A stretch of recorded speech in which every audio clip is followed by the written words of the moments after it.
What is going on, guys? Today I'm going to be talking about how strong Monkey D. Luffy is. Yes, the main character of One Piece. It's a pretty basic video, it's not going to be very creative or anything like that, but I think it is something definitely worth talking about right now, especially because the Luffy and Katakuri fight just came to an end. He clearly has grown a ridiculous amount, possibly more than he has in any other fight. The only exception really I could think of would maybe be at the beginning of the Enies Lobby arc to the end. And even that wasn't over the course of just one fight. So I think that this could be the biggest growth we've ever seen in one fight ever for Luffy, and probably pretty much any character in the series so far. So definitely something I want to talk about. Also, people, like I just said, the time that I'm making this video is just shortly after the Luffy vs Katakuri fight, so if you are watching this a year or two from now, and what I'm saying doesn't make any sense, I seem to be underrating Luffy, yeah, keep in mind, this is at the end of Whole Cake Island. Maybe now you're watching this and we are at the end of Reverie or in Wano or something. So, yeah, I'm sure Luffy's going to be a lot stronger then. I'm talking just immediately after the Katakuri vs Luffy fight. But so, the first thing I would like to mention is that I think, without a doubt, now, Luffy is stronger than Dofi. I don't think there's any real question there. And again, there's probably some people confused saying, well, of course Luffy is stronger than Dofi. He already beat Dofi like an entire arc or two ago. And if you are on that delusion train, then I recommend you go watch my video on how Dofi actually beat Luffy. This is not me just coming up with some bullshit way that in some weird universe Dofi beat Luffy. No.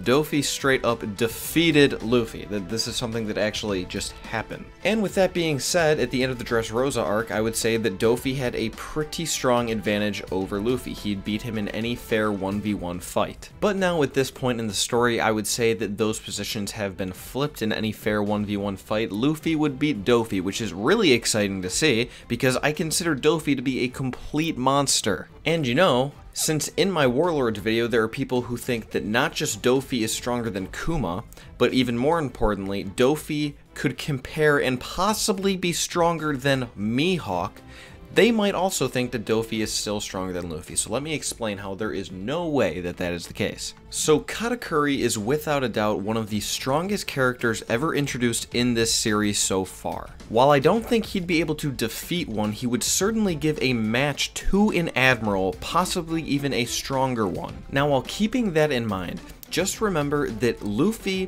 for the majority of the time he was actually beating Dofi, had to be using Gear 4th. If he was not in Gear 4th, then he was pretty outmatched by Dofi. Now we are at a point where Luffy's speed in general and just overall abilities are so extreme that he is able to take Katakuri to pretty much a stalemate while barely using Gear 4 throughout the entire fight. Yes, he did end up using a new form of Gear 4, but we, for one thing, don't even know if that's necessarily better than either of the other two.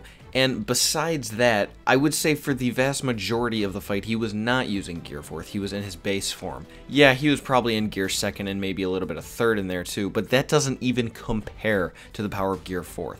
And he's pretty much always in Gear 2nd anyway. That might as well be his base form anytime he is facing an opponent that actually matters. So really think how ridiculous Luffy's growth has been in the past two arcs. I'm not really going to count Zou because there was no actual fight going on in there, so it doesn't matter. Pretty much Dofi was his most recent opponent. Cracker doesn't really count because that was not a 1v1.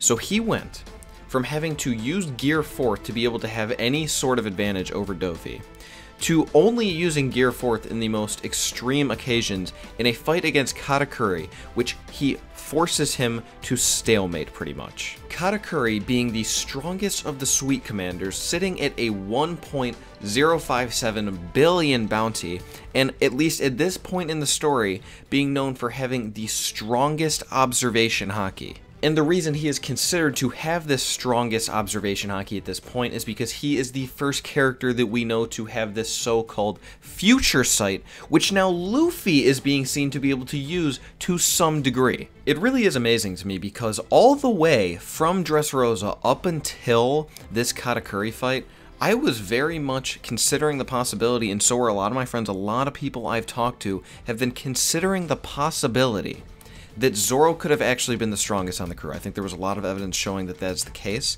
and yeah, that's like a pretty crazy thing that could have happened.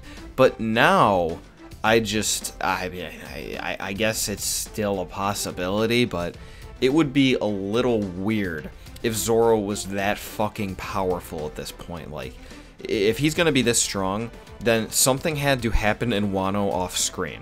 And if that is the case, then that's really lame, right? If he had some ridiculous fight that was so outrageous that he is now stronger than this current Katakuri stalemating Luffy, then that's pretty fucking sad if it was off screen. That's going to be something I wanted to see for sure. Do I think that they're close in power still? Absolutely. I don't think in any way, shape, or form Luffy would be able to just straight up dominate him. But I think that he would be able to defeat him mid to high difficulty, which is a pretty amazing feat considering how strong I think Zoro actually is. I mean, I consider him to be the second strongest of the supernovas, Luffy obviously being first, which is pretty amazing when you consider that I think that the worst generation, or I guess the supernova specifically, are very powerful. I talk about this in my video where I rank the different factions of One Piece. What is so exciting about all of this to me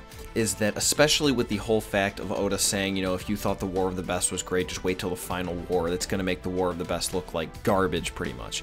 What is so interesting to me here is that the New World has actually been kind of slow and boring when you really think about it, where towards the beginning of the series, pre-time skip, Luffy and Zoro and all these characters were always getting exponentially more powerful. I mean, just think of how Luffy was in Chapter 1. Think of when he was fighting Buggy in the very beginning of the series. And then just not so much after, just maybe 300 chapters down the line, we have Water 7, where he is easily defeating members of CP9. Like, not Lucci, of course, that wasn't even close to easy, that was pretty much impossible. But I mean, he annihilated Bluno. Like, Bluno had absolutely no idea what was going on. He could barely even move. That is the kind of increase in power in One Piece that I love to see pre-time skip. And really, it's kind of been lacking in the New World. I mean, we start off with Fishman Island, where Hody Jones is garbage, right? Like, he's complete trash. It didn't really take any effort for Luffy to defeat him, so he didn't get any stronger from that. Then we move on to Punk Hazard. Pretty much the exact same situation with Caesar. Sure, he didn't end up getting knocked out because of his devil fruit and whatnot, but that was a joke. I mean, as soon as Luffy actually got to 1v1 him and take it seriously, after Zoro was like, yo, bitch, like, this is the fucking New World, stop screwing around. Luffy's like, oh, okay, yeah, that's a good point. That's a fair point. I'm going to go destroy this guy. And he did. It was Freelo. And then he moves on to Dofi, and while it was a very intense fight, Dofi really kind of was the victor, actually, he didn't really get so much stronger in that fight. We do see Gear 4th for the first time, but he already had Gear 4th. So it's not like he actually really improved so much in that battle. Then we finally make it to Whole Cake Island, and this man faces off against Katakuri, and his levels of power increase exponentially. And here's the thing, I think that that is what is going to continue to happen in this series. I mean, seriously, think about this. He just went up against the third strongest warlord, maybe second, whatever. You can decide that on your own. He goes against the second or third strongest warlord and pretty much loses. And now, just a saga later, he's going up against a top Yonko commander. A top Yonko commander, right? That's like someone on par with potentially Ben Beckman and Marco. I think that they're both stronger than him, but he's on the same level here. He's on the Admiral level here. And Luffy is pushing him to a stalemate. This is exponential growth. This is seriously putting him on the Yonko Commander stage, and possibly even the top Yonko Commander stage. By the end of the next arc where he has another real fight, I think that he will be stronger, or at least at the same level of most of the top Yonko Commanders. I mean, again, he's pushing Katakuri to a stalemate. Katakuri is one of the strongest characters we've seen in this series up until this point. If Luffy was to go back and fight Cracker again, I think he'd smoke his ass. I mean, despite the fact that I think the whole reason that he really couldn't beat him in the first place was because Cracker had an amazing counter to Luffy. That counter is still going to be there, but I think Luffy is just going to force his way through quite easily. I think after this fight, he is on a completely different level. He can maybe even use Snake Man to gain some kind of advantage, because if he's fast enough, he probably could get around the Biscuit Soldiers. And he still has so much more room to grow. He's only barely scratching the surface of Future Sight, and he's not even supposed to be the Straw Hat that's specializing in observation Haki. I mean, fucking hello? Like, that's a huge thing right now. He is not supposed to be the best with observation Haki like Sanji is supposed to, yet he is learning Future Sight right now. This man is going to be using pretty much some like awakened crazy ass Conqueror's Haki, and I cannot wait for it. I used to not understand how these Straw Hats were possibly going to do anything even mildly effective in Wano, because they just didn't really seem to be there. Luffy could barely even handle Dofi. But after this Katakuri fight, everything has changed. I mean, if the Straw Hats as a team can grow anywhere near the rate that Luffy is right now, they're going to become unstoppable monsters. There's this whole thing where everyone used to think that the supernovas were going to unite to take down Kaido and his armies. I guess that still is a possibility, but I just don't really know if it's necessary at this point.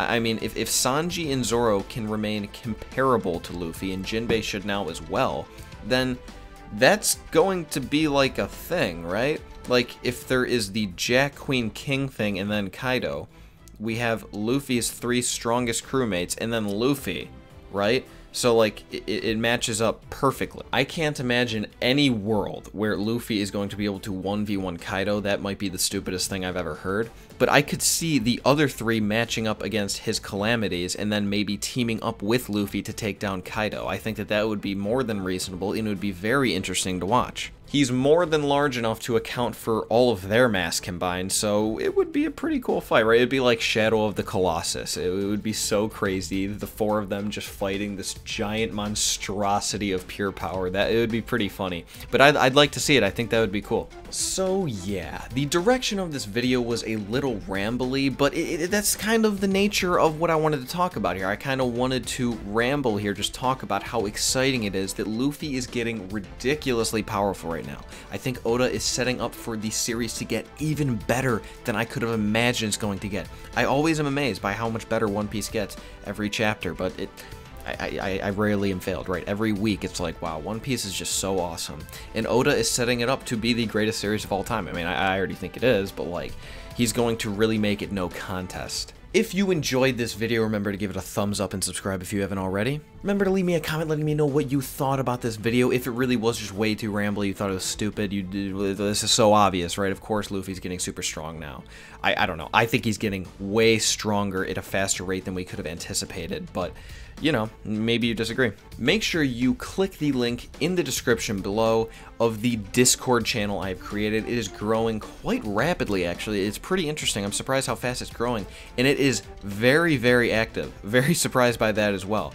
I mean, not just all these text channels I have going on for different One Piece topics and whatnot, people non-stop chatting in those, but there's also these voice channels that like every night has 10 people just talking about One Piece in it. It's quite interesting. I didn't expect these kind of things to happen, but yeah, I'd like to see even more of you guys in this Discord. I hope you guys have an excellent rest of your day, and I'll talk to you on Friday.